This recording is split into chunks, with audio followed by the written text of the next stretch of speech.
So let's say I wanted to share this video right here. This is good, it's 2 minutes and 40 seconds. So I could go ahead and just press share right here. So I just press the three dots and press share. This is just on the YouTube mobile app. Now the link is copied. I'm gonna jump into Instagram now.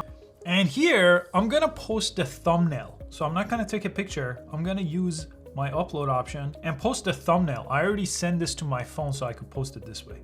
Now, to get the swipe up link, I have to use the link icon on top, press that, and then you'll see IGTV if you don't have 10,000 followers and web link if you have over 10,000 followers.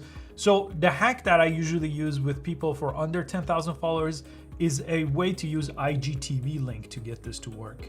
Let me go to web link here, and here I would just paste that URL to that video that I copied over from YouTube, press done. And now I could go ahead and share this to my story. Now from a different profile, if I just swipe up here like this, it takes me directly to YouTube and that video auto plays.